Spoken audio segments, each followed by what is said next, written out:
But জান, তুমি যদি আমার কথা না শোনো তাহলে তো আমি কিছু করতে পারবো না। আমি মানবো, বলেন কি শর্তে আপনি ডিলিট করবেন? 1, তুমি প্রতিদিন আমার কাছে পড়তে আসবে। 2, রাইসার থেকে দূরে থাকবে। 3, আমার কথা মতো চলতে হবে। 4, যখন আদর খেতে ইচ্ছে করবে বা তোমাকে দেখতে ইচ্ছে করবে তখন তুমি আমার কাছে চলে আসবে। 5, আমাকে অনেক ভালোবাসতে হবে। 6, আমাকে আপনি বলা যাবে না, আমাকে তুমি করে ডাকতে হবে। এখন বলো রাজি কিনা। যদি রাজি হও তাহলে খুব ভালো, আর না হলে এখনই চলে যাবে খালামণি আর খালুর কাছে পিকগুলো। না না, আমি সব রাজি, বাট 2, 4, 5 এই তিনটা বাদে সব করতে রাজি।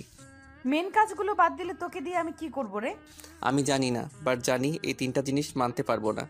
ওকে, বুঝেছি কি করতে হবে। কি করবেন? আমার মনে হয় এসব খালামণি খালুর সামনে নিয়ে দেখাতে হবে। আদিত্য রিয়াকে আটকিয়ে বলল। না না, এমনটা করেন না, আমি আপনার ছোট ভাইয়ের মতো। প্লিজ, ছোট ভাইকে এভাবে ব্ল্যাকমেল করতে পারেন না। চুপ, তুই আমার জামাই লাগোস, তুই আমার ভাই না। ওকে জামাই লাগি, তাও আম্মু আব্বুর কাছে এইসব পিক দেখায়েন না। আপনার দুইটা পায়ে ধরি। আমি তো দেখতে চাচ্ছি না, তুই তো আমাকে দেখাতে বাধ্য করছিস। আমার শর্তে রাজি হয়ে যা, তাহলে আমি ওইসব পিক খালু খালামণিকে দেখাবো না। ওকে সব মানবো, বাট দুইটা প্লিজ। এইটা সম্ভব না, আমি রাইসাকে অনেক ভালোবাসি। ওকে ছাড়া আমি কাউকে ভালোবাসতে পারবো না।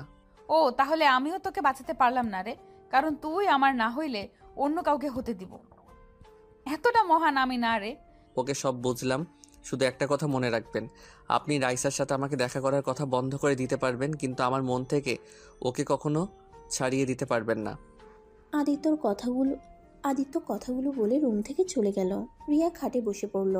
রিয়া অনেক কষ্ট হতে লাগলো। রিয়ার চোখ দিয়ে পানি পড়তে লাগলো। আদিত্য আবার ঘুরে এসেছে, দেখে রিয়া কান্না করছে। রিয়ার সাথে সাথে চোখ মুছে ফেলল। আদিত্য ওইদিকে পাত্তা না দিয়ে ব্যাগ নিয়ে ওই চলে গেল।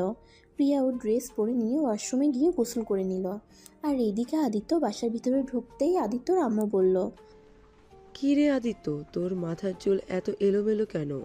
আজও রিয়া তোকে মারছে নাকি? আদিত্য কিছু না বলে সোজা ওর রুমে চলে গেল।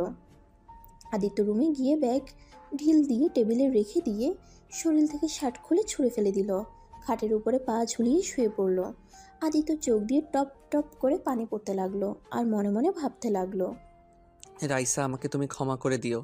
যেখানে তোমায় বলেছিলাম প্রথম তোমাকে ভালোবেসে স্পর্শ করব, কিন্তু সেইখানে আজ অন্য কাউকে স্পর্শ করে ফেললাম। রাইসা, আমি তোমার বিশ্বাসটা রাখতে পারলাম না।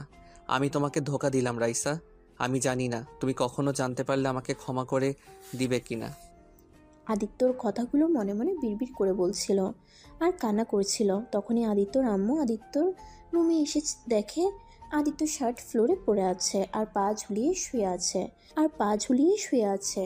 আদিত্যর কাছে এসে দেখে আদিত্যর চোখে পানি। আদিত্যর আম্মুকে দেখে তাড়াতাড়ি করে চোখের পানি মুছে উঠে বসলো। কি হয়েছে আদিত্য? রিয়া তোকে বেশি মেরেছে নাকি? না, তাহলে কান্না করছোস কেন? ভালো লাগছে না আম্মু। আদিত্যর আম্মু আদিত্যকে কোলে শুয়ে দিয়ে বলল। দেখ বাবা, কষ্ট পাস না। রিয়া তোকে এজন্য বকা দেয়, মারে, যাতে তুই ভালো করে পড়াশোনা করিস। তোর সামনে পরীক্ষা, যার কারণে রিয়া এতটা কড়াভাবে তোকে পড়াচ্ছে। ওর কথায় কিছু মনে করিস না।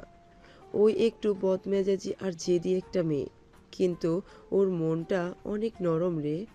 দেখ গা, তোকে মেরেছে হয়তো, ওরও কষ্ট পাচ্ছে। তুই একটু ভালো করে পড়লে তো পারিস। আগে তো ভালোই ছিলি, এখন এমন বদমাইশি করিস কেন? আদিত্য ওর আম্মুর দিকে এক নজরে কিছুক্ষণ তাকিয়ে থেকে মনে মনে ভাবতে লাগলো। আম্মু, তুমি তো জানো না তোমার ভাগ্নি আমার সাথে কি করে প্রতিদিন। তোমরা যদি জানতে তাহলে বুঝতে। তোমার ভাগ্নি আমার কত ভালো চাই, সেই তো আমাকে পড়ায় না, পড়ানোর নাম করে। আমার হাত ধরা, আমার শরীর ঘেঁষে বসে কিস করবে, যখন যা ইচ্ছে হবে তাই করে।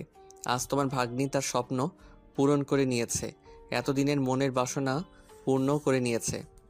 আদিত্যর কথাগুলো ভাবতে ভাবতে চোখের কোণায় এক ফোঁটা পানি চলে আসলো। আদিত্যর সাথে সাথে মুছে ফেলে আদিত্য ওর মায়ের কোল থেকে উঠে পড়ে। আদিত্যর মা রিয়ার পারফিউমের ঘ্রাণ আসলে বলে। কি রে, তোর শরীর থেকে রিয়ার পারফিউমের ঘ্রাণ কেন আসছে? আদিত্য ওর মায়ের কথা শুনে চমকে যায়। আদিত্য কিছু বলার আগে বলল। বদমাইশ ছেলে, তুই রিয়ার পারফিউম নিয়েছিস জন্যই নিশ্চয়ই রিয়া তোকে কিছু বলেছিল। তার কারণে তুই এসেই কান্না করছিলি। ফাজিল ছেলে, তোর মেয়েদের পারফিউম ব্যবহার করতে হবে? আদিত্য ওর আম্মুর কথা শুনে কিছুটা স্বস্তি পেয়ে দীর্ঘ নিঃশ্বাস ফেলে বলল। হুম, আচ্ছা থাকো, আমি গোসল করে স্কুলে যাব। আদিত্য আলমারি